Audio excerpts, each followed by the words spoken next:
வணக்கம் மக்களே, welcome back to Chandra சஞ்சனப்பேட்டி. இந்த செட்டிநாடில் எது பண்ணாலும் அதோட டேஸ்ட்டு, அதோட சுவைக்கு எதுவுமே ஈடாகாதுன்னு சொல்லலாம். ஏன்னா நம்ம பாரம்பரிய முறையில் பண்ணுறது. அதே மாதிரி இன்றைக்கி செட்டிநாடு முறையில் நாங்கள் எறா தொக்கு பண்ணியிருக்கோம். இது வந்து ரொம்ப ரொம்ப ஈஸி. நீங்கள் ஒரு பிகினர்ஸாக இருந்தால் கூட தாராளமாக செஞ்சு பார்க்கலாம்.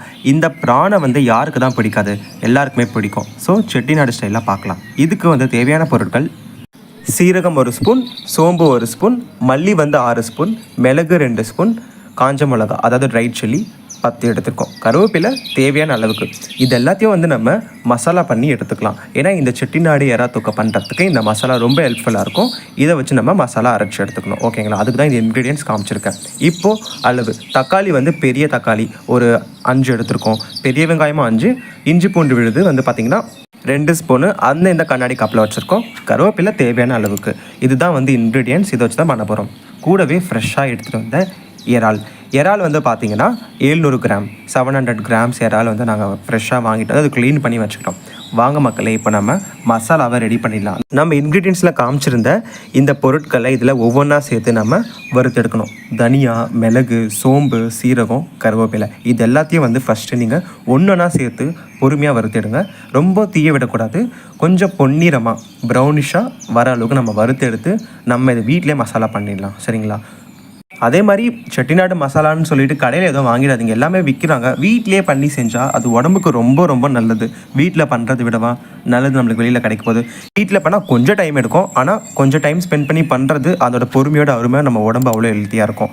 ஓகேங்களா? இப்போ ஆல்ரெடி சொன்ன மாதிரி எல்லாத்தையும் நம்ம வறுத்தெடுத்துட்ருக்கோம். இது நான் ஆல்ரெடி சொன்ன மாதிரி பொன்னிறமாக வறுத்தெடுக்கணும். எல்லாத்தையும் ஒரே டைமில் போட்டு வறுத்தெடுக்காதீங்க. இதை வந்து ஒன்றொன்னா சேர்த்து, இப்போ தனியாக கொஞ்சம் வறுத்த பிறகு மிளகா சேர்த்தோம், அந்த மாதிரி ஒவ்வொன்றா சேர்த்து நம்ம வறுத்தெடுக்கணும். இப்போது இதெல்லாம் உங்களுக்கு தெரிஞ்சிடும். நல்லா வறுத்தெடுத்துட்டிங்கன்னா இந்த கருவேப்பிலெல்லாம் கொஞ்சம் லைட்டாக சுருங்கி வர இந்த டைமில் நம்ம ஒரு தட்டில் போட்டு ஆற விட்டுக்கலாம். எல்லாமே இப்போ தட்டில் கொட்டியாச்சு. ஸோ அது அப்படியே ஆறட்டும். இந்த டைமில் என்ன பண்ணுங்கன்னா, அதே வானலில் வந்து நம்ம ஆல்ரெடி இன்க்ரீடியன்ஸில் காமிச்சிருந்தேல அந்த வர மிளகா அதையும் சேர்த்துட்டு நல்லா வறுத்தெடுத்துக்கோங்க.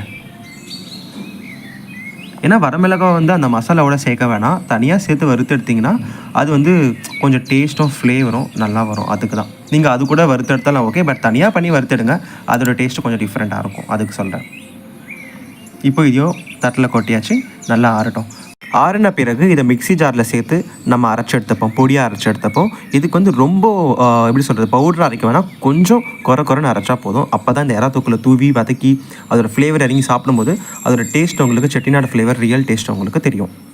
வாங்க நம்ம எறா தொக்கை செய்ய ஆரம்பிச்சிடலாம். இப்போ வானலில் 4 கரண்டி எண்ணெய் ஊற்றின பிறகு நம்ம இதில் 1/2 ஸ்பூன் கடுகும் சோம்பையும் சேர்க்க போகிறோம். சோம்பு வந்து எதுக்கு பார்த்தீங்கன்னா ஃப்ளேவருக்காக, நல்லா டேஸ்ட்டு கொடுக்கும். ஸோ அதுக்காக இதெல்லாம் சேர்த்துக்கோங்க. நல்லா இந்த கடுகு சோம்புலாம் பொரிஞ்சு வரட்டும்.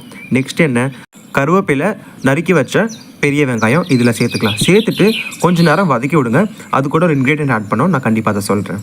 அதே மாதிரி இந்த சேனலில் உங்களுக்கு போட்டிருக்க வீடியோ நிறைய இருக்குது, நீங்கள் போய் பாருங்கள். நம்ம அஞ்சரைப்பேட்டி ஸ்டைலில் பண்ண மீன் குழம்பு, தேங்காய் பால் மீன் குழம்பு, பாயசம், அது மட்டும் இல்லாமல் ஷார்ட்ஸ் கூட நிறையவே இருக்குது. ஷார்ட்ஸில் பார்த்தீங்கன்னா கீரை எப்படி பண்ணலாம் இன்ஸ்டண்ட்டாக, சாம்பார் பிகினர்ஸ்க்கு எப்படி பண்ணியிருக்கோம், ஸ்வீட்ஸு, மொஜிட்டோ, அல்வா, ராகி மாவில் அடை பண்ணி சாப்பிட்றது, இதெல்லாம் வந்து ரொம்ப ஹெல்த்தியான விஷயம். ஹெல்த்தியான ஃபுட்ஸ் தான் நாங்கள் டே டு டே இதில் அப்லோட் பண்ணிகிட்ருக்கோம். ஷார்ட்ஸாக இருக்கட்டும், ஃபுல் வீடியோஸாக இருக்கட்டும், எல்லாமே நம்ம அஞ்சரைப்பேட்டி ஸ்டைலில் இருந்தால் பண்ணியிருக்கோம். நீங்கள் நம்ம சேனலில் இது வரைக்கும் சப்ஸ்கிரைப் பண்ணுங்கள். உங்கள் ஃப்ரெண்ட்ஸு, ஃபேமிலி, நெய்பர்ஸ் எல்லாருக்கும் ஷேர் பண்ணி நீங்கள் நம்ம சேனலில் சப்போர்ட் பண்ணுங்கள். ஓகே, நான் ஒன்று சொல்லியிருந்தேன் இல்லையா, இது வந்து கம்ப்ளீட்டாக வதக்கிறதுக்கு முன்னாடி ஒரு விஷயம் சேர்க்கணும்னு சொல்லி, அதான் வந்து காஞ்ச மிளகா. ஒரு காஞ்ச மிளகாவை இதில் சேர்த்துட்டு நல்லா வதக்கி எடுத்துக்கோங்க. இப்போ தான் வந்து நம்ம கண்ணாடி பதம் வர அளவுக்கு இந்த வெங்காயத்தை நல்லா வதக்கி எடுக்கணும். இது வந்து நல்லா வதங்கி வரட்டும்.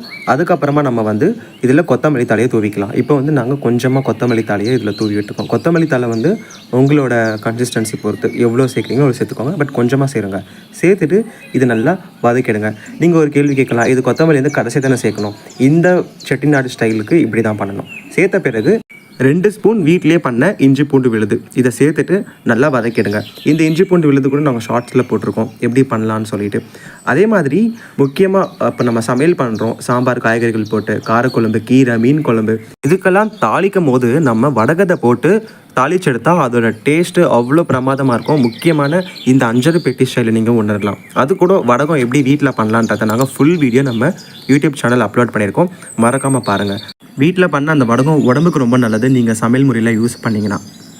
அதில் வந்து ஒரு விஷயம் நான் சொல்லியிருக்கேன், ஒரு ரகசியம் சொல்லியிருக்கேன். அதை போய் நீங்கள் பாருங்கள், பார்த்து தெரிஞ்சுக்கிட்டு என்னென்னு இந்த வீடியோவில் சரி அந்த வீடியோவில் சரி கமெண்ட்ஸில் சொல்லுங்கள். இந்த வீடியோட லிங்க்கை கண்டிப்பாக டிஸ்கிரிப்ஷனில் பேஸ்ட் பண்ணுறேன், மறக்காமல் பார்த்துட்டு நீங்கள் நம்மளுக்கு சப்போர்ட் பண்ணுங்கள். சரி, வெங்காயம் நல்லா கண்ணாடி பதத்துக்கு வதங்கி வந்தாச்சு. இப்போது தக்காளியை சேர்த்துக்கணும். தக்காளியை சேர்த்துட்டு லைட்டாக வதக்கிட்டு மஞ்சத்தூளை சேர்த்து, மஞ்சத்தூள் பார்த்தீங்கன்னா தேவையான அளவுக்கு கொஞ்சமாக தூவி நம்ம இதை நல்லா வதக்கி எடுத்துக்கலாம். சரிங்களா?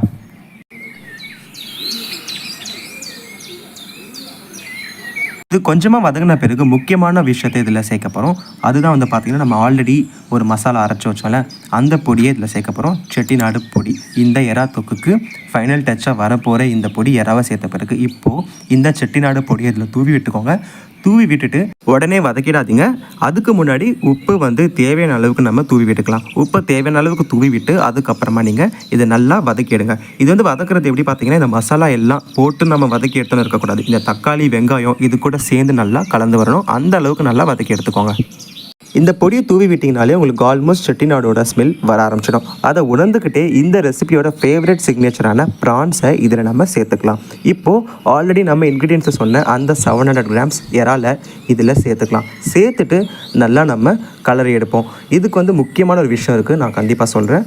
இறாலை சேர்த்துட்டு இது நல்லா அந்த மசாலா கூட மேக்னெட் ஆகி வர அளவுக்கு நம்ம வறுத்து எடுக்கணும். ஓகேங்களா?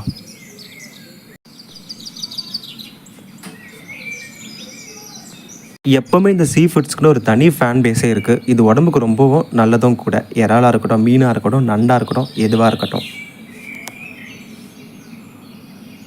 அதே மாதிரி நம்ம யூடியூப் ஷார்ட்ஸில் வந்து ப்ரான் வந்து எப்படி பண்ணலான்னு போட்டிருக்கோம். ப்ரான் தொக்கு அது வந்து நார்மலாக பண்ண ப்ரான் தொக்கு. பட் அதையும் நீங்கள் பாருங்கள், பார்த்துட்டு எப்படி இருக்குன்னு லைக் பண்ணி கமெண்ட் பண்ணுங்கள். முக்கியமாக இந்த செட்டிநாட்டில் இருக்க ஸ்பெஷாலிட்டி சளி, இரும்பல், ஜுரம் இது எல்லாத்துக்கும் ரொம்ப ஹெல்ப்ஃபுல்லாக இருக்கும். இதை சாப்பிட்டா என்ன, நம்ம நான்வெஜ் டேஸ்ட்டே ஃபீல் பண்ண மாதிரி ஆகிடும், உடம்பையும் க்யூர் பண்ண மாதிரி ஆகிடும். அதுக்கு தான். சரி, நான் இதில் ஆல்ரெடி ஒரு விஷயம் சொல்கிறேன்னு சொன்னேன் இல்லையா, அது என்ன விஷயம் பார்த்தீங்கன்னா, முக்கியமாக இதுக்கு வந்து தண்ணி, மிளகாத்தூள் எதுவுமே சேர்க்கக்கூடாது. ஏன்னா நம்ம பொடி அரைச்சி போட்டிருக்கோம். தக்காளி வெங்காயம் அதுலேருந்தே நம்மளுக்கு தண்ணி வந்துடும். ஸோ எதுவுமே சேர்க்காதீங்க. சேர்க்காம நல்லா கலந்து எடுத்துக்கோங்க. இப்போ வந்து நல்லா நம்ம கலந்து எடுத்தாச்சு. இப்போ தட்டப்பட்டு மூடி ஒரு கொஞ்ச நேரம் நம்ம இதை வேக வச்சு எடுத்துக்கலாம். இப்போ நாங்கள் சொன்ன மாதிரி தட்டு போட்டு மூடி நல்லா ஒரு 10 நிமிஷம் வேக வச்சு எடுத்துருக்கோம். 10 நிமிஷத்துக்கு அதிகமாக பண்ண வேணாம். இப்போ பார்த்தீங்களா, நான் சொன்னல தண்ணியும் சேர்க்க வேணாம், மிளகாத்தூளும் சேர்க்க வேணாம். எப்படி இந்த மசாலாவே வந்து திரண்டு அந்த எறா கூட சேர்ந்து வந்திருக்கு பாருங்கள். இப்போ திரும்பி நல்லா வந்து இந்த தொக்கை நல்லா கலரி எடுங்க கரண்டி போட்டு.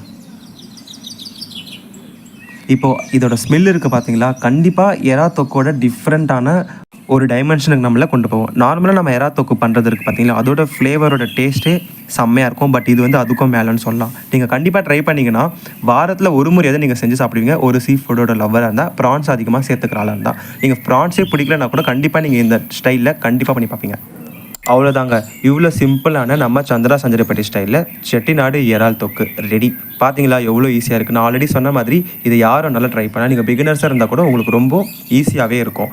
அதுக்கப்புறம் கொஞ்சமாக கொத்தமல்லி தழை தூவி நீங்கள் இறக்குனீங்கன்னா ரெடி ஆகிடும். இதுக்கு வந்து சாப்பாடில் நீங்கள் சாம்பார் ஊற்றி சைடிஷாக இந்த எறா தொக்கு வச்சு கூட சாப்பிட்லாம். அப்படி சாம்பார் இல்லைனா கூட இது இருக்குல்ல, மிளகா கிள்ளி போட்ட சாம்பார், அதை வச்சு கூட சாப்பிட்லாம். அதோட ஃபுல் வீடியோக்கு நம்ம சேனலில் அப்லோட் பண்ணியிருக்கேன். நான் ஆல்ரெடி சொன்ன மாதிரி எல்லாமே செக் பண்ணுங்கள். நான் டிஸ்கிரிப்ஷனில் கண்டிப்பாக வடகத்தோட ஃபுல் வீடியோவும் இந்த கிள்ளி போட்ட சாம்பார் அந்த வீடியோவை நான் கொடுக்குறேன். ரசம் சாப்பிட்றது கூட ரொம்ப சூப்பராக இருக்கும்.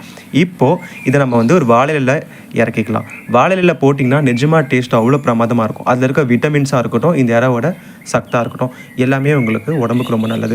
வாழையில கொட்டினீங்கன்னா அதோட விட்டமின்ஸ்லாம் இந்த இறால பட்டு நீங்கள் சாப்பிட்டீங்கன்னா நம்ம உடம்புக்கு ரொம்ப நல்லதும் கூட, ஆரோக்கியமானதும் கூட. அவ்வளோதாங்க. இறால் கிரேவி எவ்வளோ சிம்பிளாக பண்ணிட்டோம் பார்த்தீங்களா செட்டிநாடு ஸ்டைலில். கண்டிப்பாக நீங்கள் ட்ரை பண்ணி பாருங்கள். இதுக்கு முக்கியமாக ஃபைனல் டச்சாக நம்ம கொத்தமல்லி தழையை தூவிக்கலாம். இந்த ஃபுல் வீடியோ உங்களுக்கு பிடிச்சிருந்துன்னா மறக்காமல் நம்ம சேனலை சப்ஸ்கிரைப் பண்ணுங்கள், லைக் பண்ணுங்கள். நீங்கள் உங்கள் ஃப்ரெண்ட்ஸு, ஃபேமிலி, நெய்பர் சர்க்கிளுக்கு ஷேர் பண்ணி நம்ம சேனலுக்கு சப்போர்ட் பண்ணுங்கள். மறக்காமல் அப்படியே பெல் ஐக்கானை கிளிக் பண்ணிங்கன்னா உங்களுக்கு அப்கமிங் வீடியோஸ் எதுவாக இருந்தாலும் உங்களுக்கு நோட்டிஃபிகேஷன் பாப்பப் வந்துடும். அதே மாதிரி அப்கமிங் வீடியோஸில் நாங்கள் நிறைய இந்த மாதிரி டிஃப்ரெண்ட் வெரைட்டியில் பண்ணுறோம். செட்டிநாடு ஸ்டைலில் பண்ணுற நண்டு கிரேவி போடுறோம், செட்டிநாடு பிரியாணி அப்லோட் பண்ணுறோம். அது மாதிரி நான்வெஜ் வெரைட்டியில் மட்டன், சிக்கன் இதெல்லாமே செட்டிநாடு ஸ்டைலில் நாங்கள் அப்லோட் பண்ணுறோம். அதே மாதிரி நான் ஆல்ரெடி ஒரு விஷயம் சொன்னேன் இல்லையா, நம்ம வடகம் வீடியோவில் ஒரு டிப்ஸ் இருக்குதுன்னு சொல்லி, கண்டிப்பாக அந்த வீடியோ போய் பார்த்துட்டு அந்த டிப்ஸ் என்னென்னு தெரிஞ்சுக்கோங்க. அது ரொம்ப இன்ட்ரெஸ்டிங்காக இருக்கும். இதில் இப்போ ஒரு முக்கியமாக இன்ட்ரெஸ்டிங்கான விஷயம் இருக்குது. நம்ம இந்த எறா கிரேவி பண்ணோம் இல்லையா செட்டிநாடு ஸ்டைலில், அந்த கடாயில் இருக்க அந்த தொக்கு கூட சாப்பாடை போட்டு நல்லா பிசைஞ்சு உருண்டை பிடிச்சி சாப்பிடுங்க. இதோட டேஸ்ட்டே தனி சுகம்தான்.